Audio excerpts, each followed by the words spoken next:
तो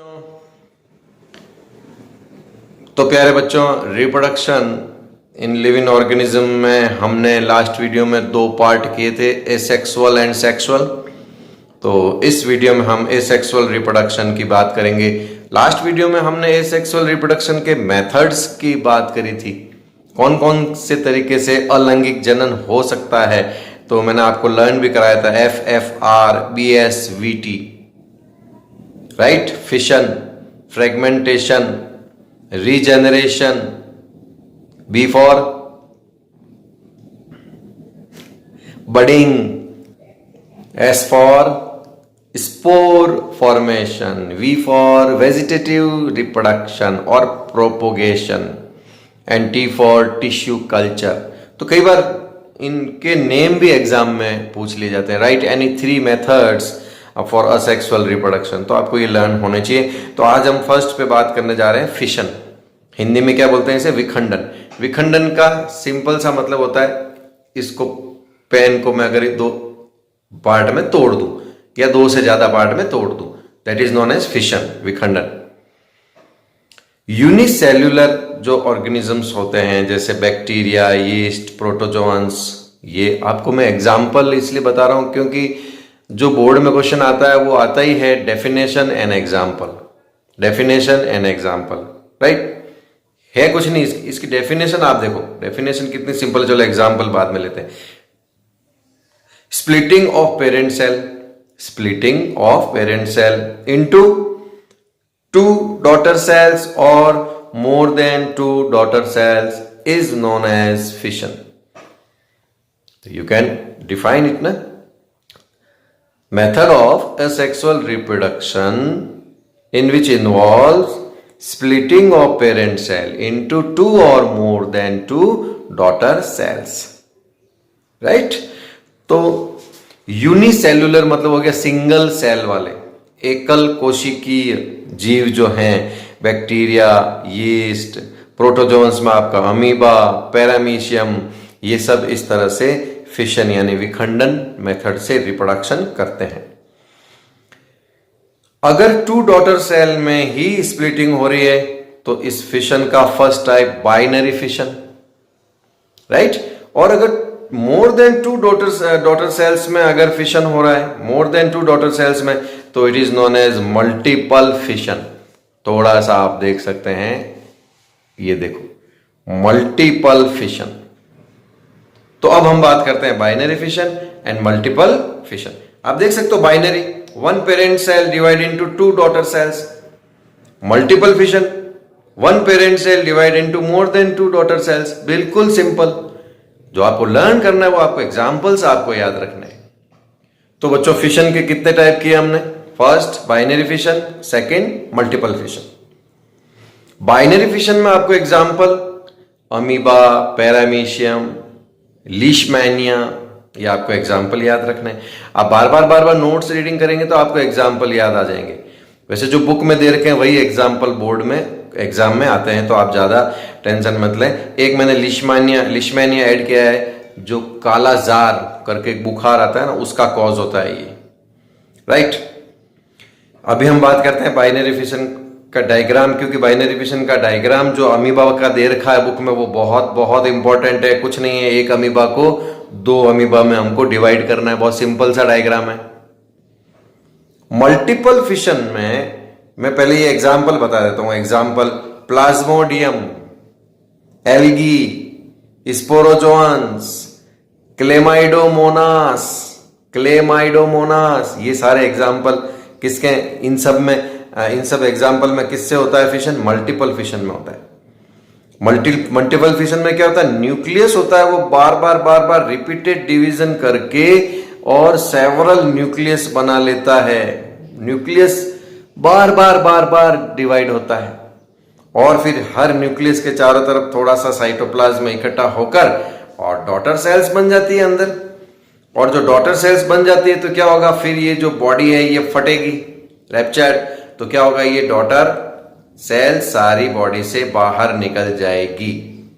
तो ये डायग्राम से आपको थोड़ा सा डिफरेंस आपको सोचना पड़ेगा कि इसमें न्यूक्लियस देखो इसमें एक पेरेंट सेल से दो ही डॉटर सेल्स बनती है, इसमें एक पेरेंट सेल से बहुत सारी डॉटर सेल्स बनती है। हो गया ना डिफरेंस 1, है ना, रटना नहीं।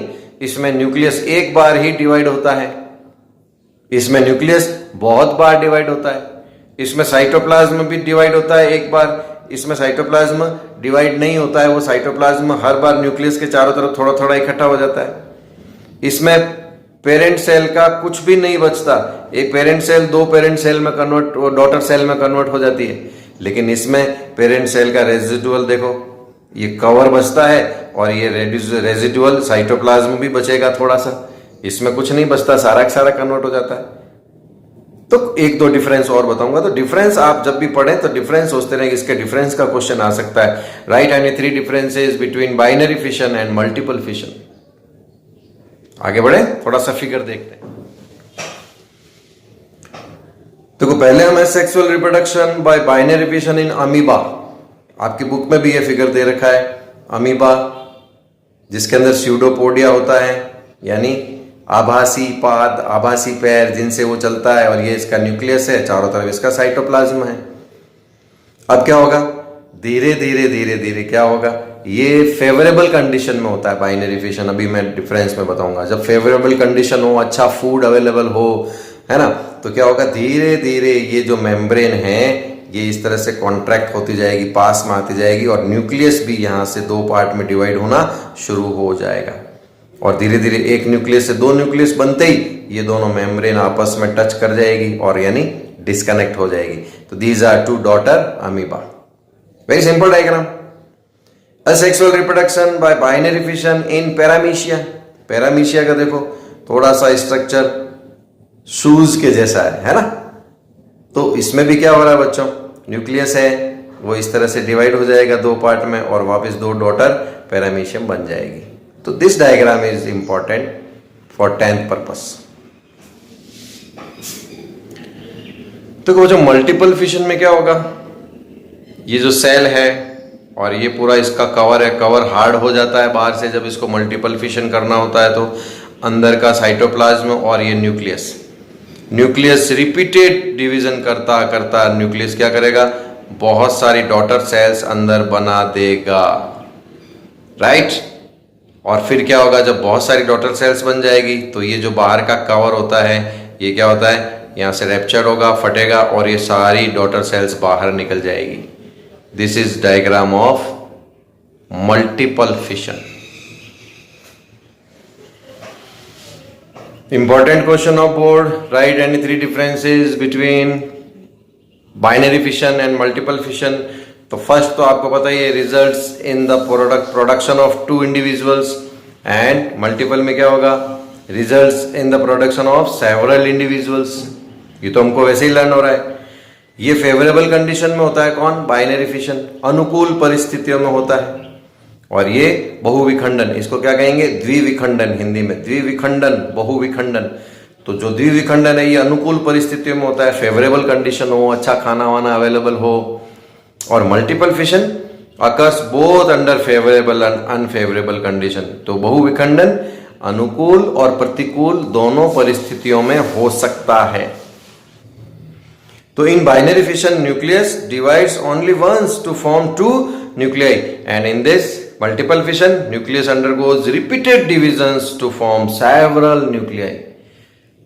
द्विविखंडन में न्यूक्लियस केवल एक बार विभाजित होता है और 2 डॉटर न्यूक्लियाई बनाता है, और बहुविखंडन में न्यूक्लियस यानी केंद्रक बार बार विभाजित होता है और असंख्य न्यूक्लियस या केंद्रक बनाता है।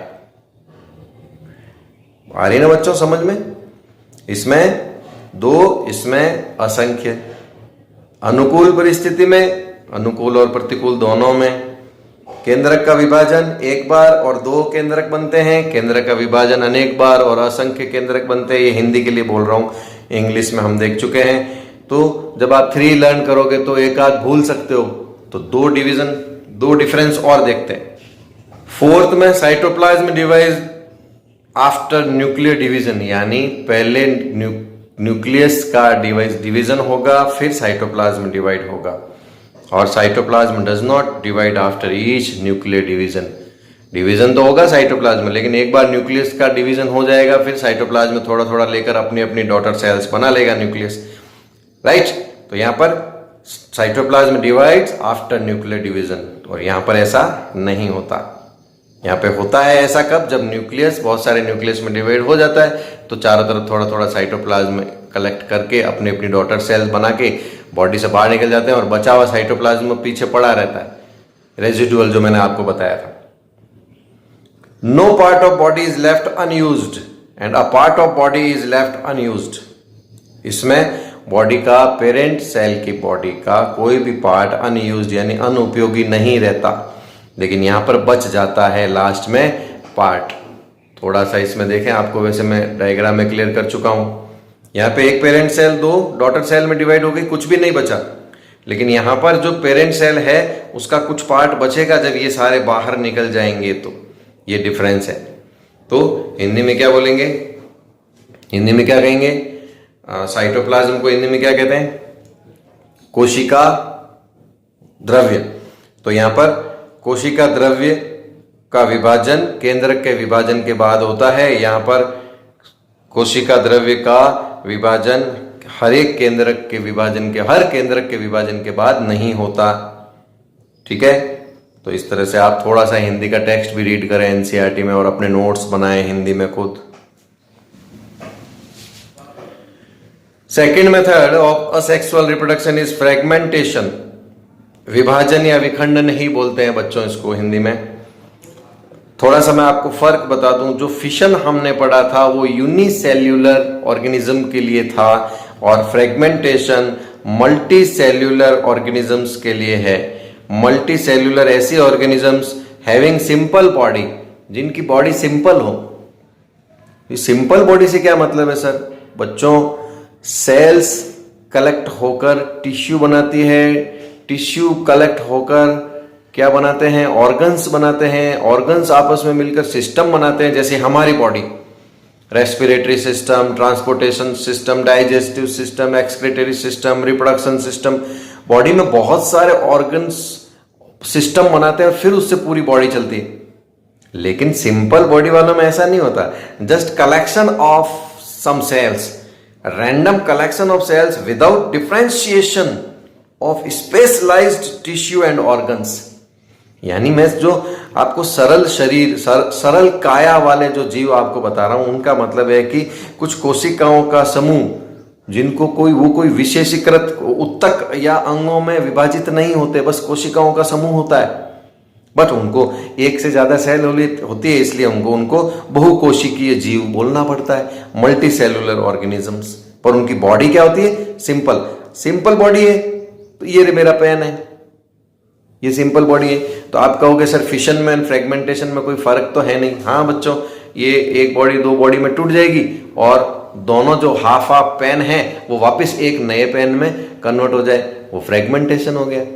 तो फर्क मैंने आपको बता दिया। फिशन कहाँ होता है? यूनिसेल्यूलर में, एकल कोशिकी में, और फ्रेगमेंटेशन कहाँ होता है? बहुकोशिकी में, मल्टी सेलुलर ऑर्गेनिज्म में।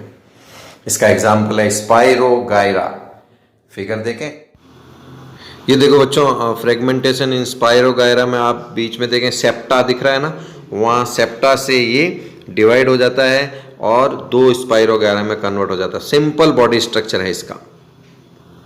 रीजेनरेशन, पुनर्जनन या पुनरुद्भवन, बहुत सिंपल सी बात है। ये ऑर्गन है, ऑर्गन, और उसका ये पार्ट टूट के गिर गया एक्सीडेंटली, या इसने खुद ने गिराया हो, और फिर इस पार्ट से पूरा ऐसा ऑर्गेनिज्म डेवलप हो जाए, या इसके बॉडी में ये वाला पार्ट धीरे धीरे वापस आ जाए, ये इसका तो पार्ट वापस आ जाए और इस पार्ट से वापस एक नया ऑर्गेनिज्म बन जाए, that is known as regeneration. आपने लिजार्ड में देखा होगा, छिपकली जब कहीं फंस जाती है तो अपनी पूंछ को तुरंत अलग कर देती है, डिटैच कर देती है बॉडी से, राइट, और छिपकली के वापस पूंछ आ जाती है। ये अलग बात है कि पूंछ से ऑर्गेनिज्म बनता नहीं है पूरा, क्योंकि वो छिपकली का भी जो स्ट्रक्चर है कॉम्प्लेक्स है। तो डेफिनेशन क्या हुई?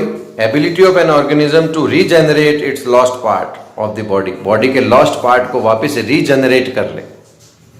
अब वो लॉस्ट पार्ट चाहे इंजरी से गए हो चाहे ऑटोटॉमी से गए। तो बच्चों अब जो अभी हमने फ्रेगमेंटेशन जो मैंने अभी आपको समझाया था प्लांट्स में, तो वो भी तो एक रीजनरेशन ही है। तो यहाँ पे आप कंफ्यूज नहीं हो, रीजनरेशन एक जनरल टर्म है, राइट, जो प्लांट और एनिमल दोनों के लिए काम में ले रहे हैं। लेकिन जब रीजनरेशन प्लांट के कुछ, जब मल्टी सेलुलर सिंपल बॉडी अभी मैंने बताया था ना स्पाइरो वगैरह में, है ना, तो वो उसको आप फ्रेगमेंटेशन और रीजनरेशन सेम है, दोनों अलग अलग नहीं है, ध्यान रखना। एनिमल्स में प्लेनेरिया, हाइड्रा, स्पंज ये सब रीजनरेशन करते हैं। प्लांट्स में एल्गी, फंगाई, एल्गी में अभी बताया मैंने स्पाइरोगायरा। तो we can say fragmentation is the regeneration, right. तो रीजनरेशन जनरल टर्म है, it can be used for both plants and animals, but fragmentation किसके लिए? प्लांट्स के लिए है। फंगाई में म्यूकर इसका एग्जाम्पल है। ठीक है बच्चों, यहां पर आपको मैं बता दूं कॉम्प्लेक्स बॉडी स्ट्रक्चर जिसका होता है, जैसे ह्यूमन बॉडी, या आप एक डॉग की बात करें, हम डॉग का स्ट्रक्चर भी कॉम्प्लेक्स है। तो अगर मैं उसकी पूंछ काट देता हूं तो डॉग की पूंछ से नया डॉग नहीं बनेगा और डॉग के भी वापस नई पूंछ नहीं आएगी। तो जो कॉम्पैक्ट बॉडी होती है, जिसकी कॉम्प्लेक्स बॉडी होती है, उसमें रीजनरेशन नहीं पाया जाता। कुछ एक एग्जाम्पल है ये लिजार्ड वगैरह। सिंपल जो एनिमल्स हैं उनके अंदर रीजनरेशन का एग्जाम्पल पाया जाता है। अभी बहुत सारा रिसर्च भी चल रहा है कि ह्यूमन में भी रीजनरेशन की पॉसिबिलिटीज है क्या, तो इस तरह के रिसर्च अभी भी चल रहे हैं। बच्चों प्लेनेरिया में रीजनरेशन देखें, ये एक प्लेनेरिया है, इसको मैंने यहां से कट कर दिया, यानी एक प्लेनेरिया के 3 पीस कर दिए। जिस तरह से हम आलू या मिर्ची काटते हैं ना, वैसे इसके 3 पीस कर दिए चाकू से। ये भी बहुत उस्ताद है। आपने पौराणिक कहानियों में सुना होगा कि किसी राक्षस का एक अंग कट के गिरता है और वहां से वापस एक राक्षस बन जाता है। तो ये प्लेनेरिया भी एक छोटा सा राक्षस है, डेमोन है। जैसे आप इसके 3 पीस करेंगे, हर पीस वापस एक प्लेनेरिया में डेवलप हो जाएगा। यानी आपने एक के 3 पीस करे, वापस 3 प्लेनेरिया। अच्छा, हमने 3 के फिर 3 पीस कर दिए, वापस 9 प्लेनेरिया। यानी इस राक्षस को तो मारना मुश्किल है ना। तब माता जी क्या करती है उस कथा में, एक था ना उसका ब्लड नीचे गिरते ही नया राक्षस बन जाता था, तो फिर ब्लड को ही नीचे नहीं गिरने दिया। तो आप इस तरह की कथाएं सुनते होंगे, टीवी पर भी आती है। तो ये प्लेनेरिया इस तरह का एग्जाम्पल है रीजनरेशन का एनिमल्स में। और प्लांट के जो रीजनरेशन के एग्जाम्पल है वो फ्रेगमेंटेशन ही रीजनरेशन है प्लांट के अंदर। और कुछ जो सिंपल जो बॉडी स्ट्रक्चर वाले होते हैं प्लांट में भी वही फ्रेगमेंटेशन या रीजनरेशन करते हैं। और एनिमल में भी जिनका बॉडी स्ट्रक्चर सिंपल होता है, कॉम्प्लेक्स नहीं होता, वही रीजनरेशन कर सकते हैं। इस वीडियो के लास्ट मेथड की बात करते हैं, क्योंकि आगे के जो SVT बचेगा, BSVT में से SVT बचेगा, spore formation, vegetative propagation and tissue culture, हम नेक्स्ट पार्ट में डिस्कस करेंगे ताकि वीडियो लंबा नहीं हो ज्यादा। अभी हम लास्ट बात कर रहे हैं बडिंग हिंदी में क्या कहते हैं? मुकुलन। बडिंग कुछ नहीं होता, कोई ऑर्गेनिज्म है और उसके आउटग्रोथ, इस तरह से आउटग्रोथ डेवलप हो जाए, इस तरह से आउटग्रोथ डेवलप हो जाए और धीरे धीरे ये जो आउटग्रोथ, इसको बड बोलते हैं, और आउटग्रोथ से एक नया ऑर्गेनिज्म डेवलप हो जाए। अरे हमारे चोट लग जाती है सिर पे, कभी कभी आउटग्रोथ नहीं आती, घूमड़ा बोलते हैं जिसे, घूमड़ा, है ना, तो वो जो स्वेलिंग हो जाती है। तो बडिंग क्या है? हाँ, पर हमारे घूमड़े से कोई लिविंग ऑर्गेनिज्म नहीं बनता, ध्यान रखना, है ना। तो budding the production of new individual from an outgrowth of the parent, है ना। मात्र कोशिका या मात्र जीव, है ना, या जो जीव है उसके कुछ आउटग्रोथ, बाह्य वृद्धि से अगर नया जीव बन जाए उसको क्या बोलते हैं? Budding. Example yeast and some protozoans. Lower animals भी बडिंग करते हैं, हाइड्रा, स्काइफा, सेल्पा एक्सेट्रा। चलो एक फिगर देखते हैं, हम एक डायग्राम देखते हैं। देखिए बच्चों, हाइड्रा में ये हाइड्रा है, ये हाइड्रा की बॉडी है, ये इसके टेंटेकल्स क्या कहलाते हैं? टेंटेकल्स, ठीक है। अब यहां पर इसके एक बड डेवलप हो रही है, देखो छोटा सा दिख रहा है। ये बड धीरे धीरे ग्रो करती है और इसके भी टेंटेकल्स बन जाते हैं। यानी बड़े हाइड्रा के पास में से छोटा सा हाइड्रा निकल रहा है, न्यू हाइड्रा, और ये पेरेंट हाइड्रा। फिर क्या होगा, जैसे ही न्यू हाइड्रा में सब माल आ जाता है काम का, तो ये यहां से डिस्कनेक्ट होकर नया हाइड्रा बना लेता है। Budding, this is known as budding. Budding yeast में भी होता है, यीस्ट में। ठीक है बच्चों, यीस्ट का देखते हैं। ये देखो बच्चों, बडिंग इन यीस्ट, ये न्यूक्लियस है, ये इसकी वैक्यूल है। न्यूक्लियस धीरे धीरे दो पार्ट में डिवाइड हुआ, बड के अंदर भी न्यूक्लियस गया, छोटी सी वैक्यूल भी जा रही है। देखो ये बड, ये बड, और ये बड से और बहुत सारी बड बनती है, और हर बड से एक यीस्ट बन जाता है, राइट। तो ये जो है ये फेवरेबल कंडीशन में करता है yeast. When it grows in sugar solution, जब सुगर सॉल्यूशन में इसको ग्रो करते हैं तो ये बडिंग मेथड से रिप्रोडक्शन, सेक्सुअल रिप्रोडक्शन करता है। तो बच्चों नेक्स्ट पार्ट में फिर हम बात करेंगे बचे हुए 3 सेक्सुअल रिप्रोडक्शन मेथड्स के बारे में। तब तक आप नोट्स लेना, राइट करना, डायग्राम जो भी जरूरी है वो बनाना, और बार बार नोट्स को पढ़ते रहना। तो मिलते हैं नेक्स्ट पार्ट में। Thank you very much, have a nice day.